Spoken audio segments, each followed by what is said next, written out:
Hello everyone, it's April from Pelvic Balance. I want to give you a few tips today to help you perform your Kegels a little more effectively because over half of women do them incorrectly. And I have to give you a word of caution, they are not appropriate for every person. So, for example, some people have too much tension in the pelvic floor, and if you're doing Kegels, that could potentially make things worse for you.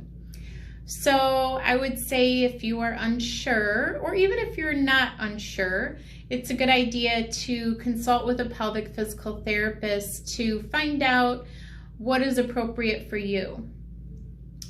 But here's some tips to help you get started with doing Kegels. First, you want to get in a nice, good position with good posture, your feet on the floor, and take a deep breath in.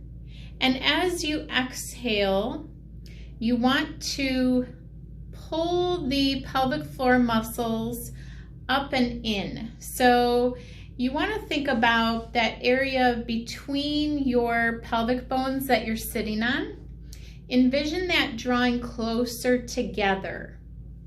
You can also take a washcloth and go ahead and sit on it so it's in between those pelvic bones, and that will give you something to feel. And you're trying to pull the pelvic floor muscles off of the washcloth. So you should get a little squeeze of those muscles and a lift of those muscles. So that's what you're going for with your contraction. Now, things to avoid, you want to avoid squeezing your thighs together and no squeezing the butt together, which people tend to do a little bit more in a standing position.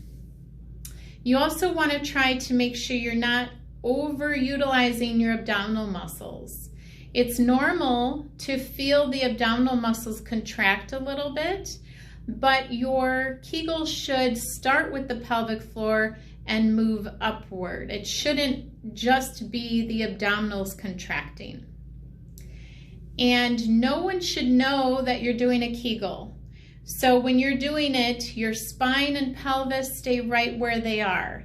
You're not tilting your pelvis or doing anything like that, okay? So those are a few tips.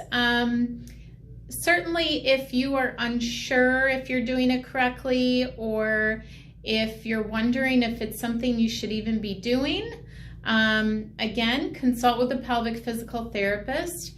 And Kegels are just one part of trying to resolve a pelvic floor issue. Sometimes there are other things that we need to do besides Kegels to really resolve symptoms. If you have any questions, please feel free to contact me, April@pelvicbalance.com. Thank you.